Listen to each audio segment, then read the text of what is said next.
welcome. How are you today? You probably can't respond to that because I'm talking to a camera, but type in the comments how you are today. Anyway, I want to talk to you guys about the NES, specifically some cheap NES games you can find for under $15.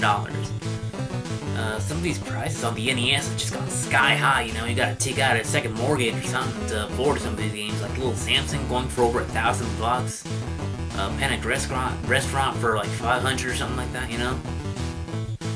Even games like Contra are going for like $40 or something like that. That sold like 1 million copies back in the day, you know. Everybody had it. Not that I would know because I wasn't born back then, but you know what I mean though.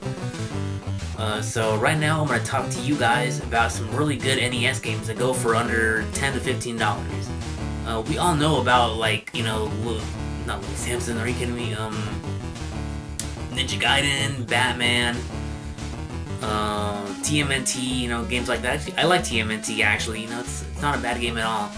But all those games go, everybody knows about those games, and they're fairly cheap games, you know. But I want to talk to you about the, like, Rescue at the Embassy mission, Low G-Man, games like that most people probably wouldn't, they would probably gloss over, you know.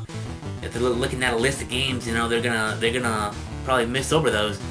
So I'm gonna try and shine a light on some of those hidden gems that go for a really good price, and some of you collectors starting to get into the NES, you know, y'all can start to pick up on some of these games. So hope you guys enjoy. Now the first game on our list is a game called 3D Worldrunner. It's made by the guys at Squaresoft. I don't know what the heck the story about this game is. You play as a guy in a green jumpsuit, and you basically just go straight ahead. You jump, you avoid enemies, and go into bonus stages. It has a 3D feature where you can put on 3D glasses and sort of goes into like a 3D kind of mode, like Rad Racer, which they also made. You fight a boss at the end of the level, you know, and it goes like in a kind of a space harrier kind of mode where you like shoot at the little dragon that comes out. It's a pretty fun game. You can find it for around $6 to $8, so pretty good value. A pretty tough game though, so beware of that. Next up is Avengers of Lolo, which is made by HAL. Why did I do this? HAL, who of course also made Kirby and Smash Brothers later on. Lolo and Lala would actually make an appearance in later Kirby games, actually. So, but in this game though, you play as Lolo, you try to save Lala, who is kidnapped, and you gotta traverse a large tower, which is about 40 or 50 rooms or something like that. It's sort of an action puzzler,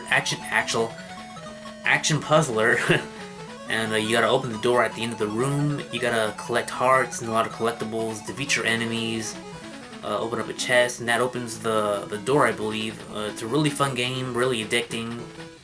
Only goes for around $10 on eBay, so I totally recommend it. It's a really fun game. One of the biggest goddamn it's a great game. This is also the second.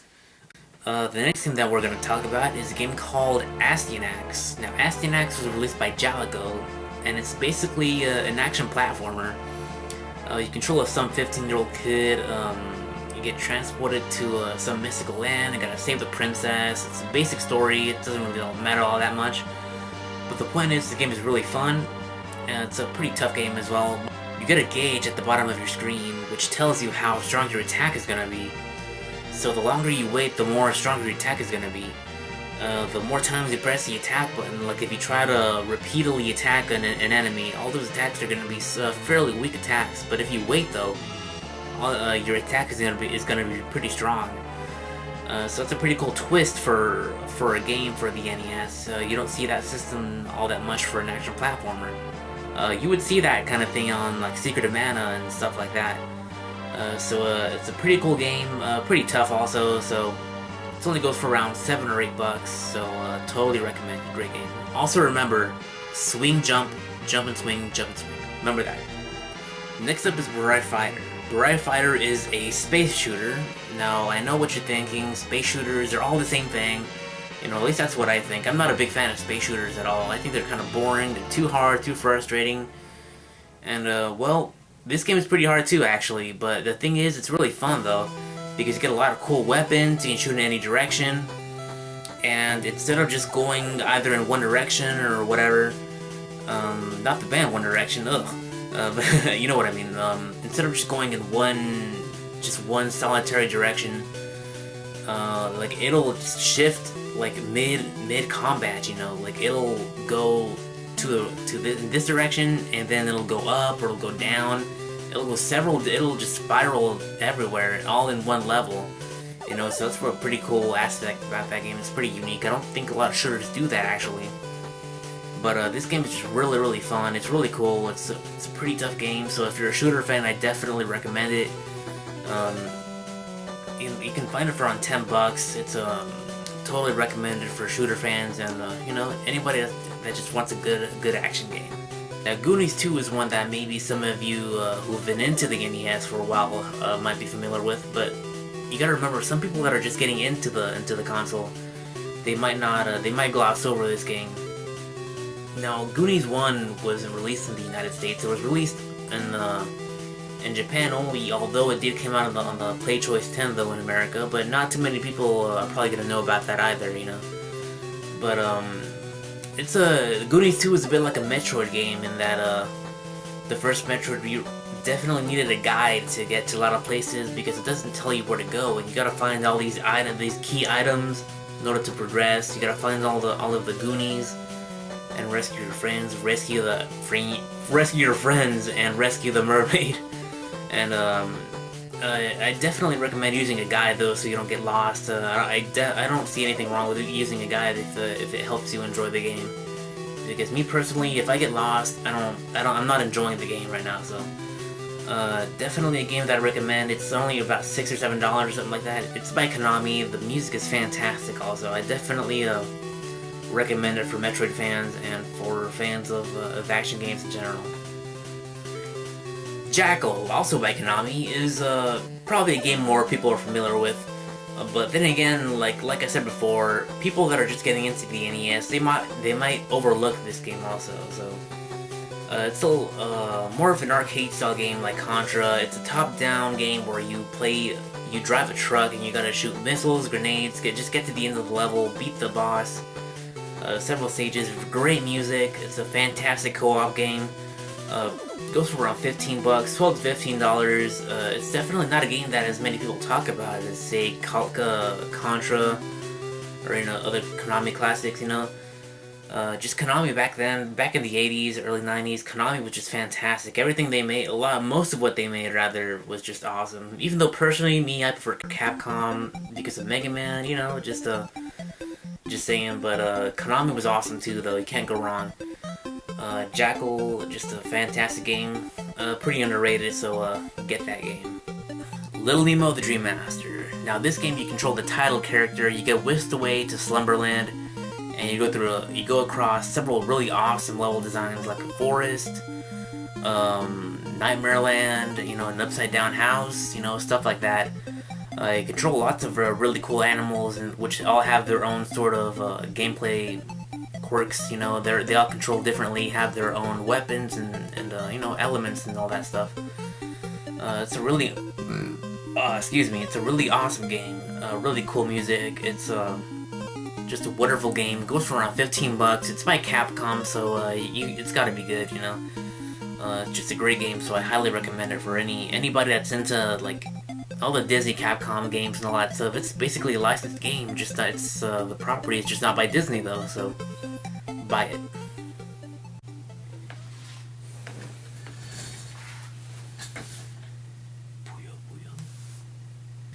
Next up is a game called Nintendo World Cup.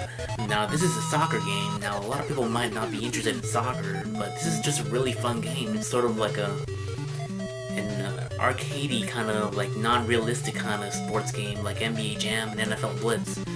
It's in the same universe as, say, River City Ransom. The game is just really fun, really exaggerated character expressions and all that kind of stuff. It's really just a great time. It has 4-player also, in case you have the 4 score. So you can duke it out in 4 players. It's just a great game, really fun. It's really cheap also, like around $5 to $7, so it's not too much money at all. Now the next thing that I'm going to talk about is DuckTales. Just kidding. It's Rescue the Embassy Mission by Kemco, which would later make the Top Gear games on the Super Nintendo, which are great games by the way. This game is made up of several different little missions, including getting down through the window and sniping the enemy terrorists and rescuing the hostages, gunning them down inside of the actual building itself.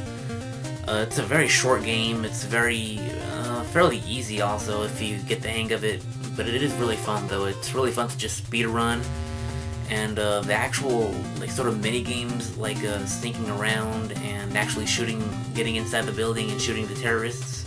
It's all really fun and in short bursts. It's a very short game. You can beat it in around 10 minutes or so. But it's just it's a great time though. It's a high replay value in my opinion, and it goes for around $10 on eBay, so it's not a very big money investment. So Rescue the Embassy Mission's a very good game. Now this next one might come as a bit of a surprise to you. It's Bart vs. the Space Beans.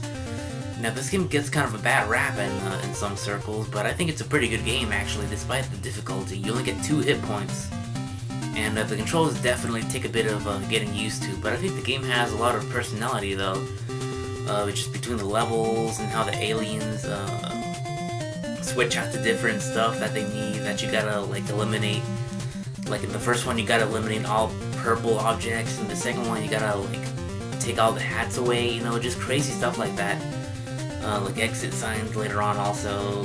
It's just a really quirky game, and it really goes perfectly with how The Simpsons is. It's just a really quirky, funny show, and all that kind of stuff. I think I think for the price that it goes for, I think it's a pretty decent investment. I think it only goes for around $8 to $10. So, it's a difficult game though for sure. That much is definitely true. So, Bart vs. Basements definitely gets a recommendation from me though. Now this next one might come as an even bigger surprise to some of you. It's Home Alone 2: Lost in New York. Now I know this game definitely gets a lot more hate from a lot of people, but honestly I have fun with it though. It's a very short game.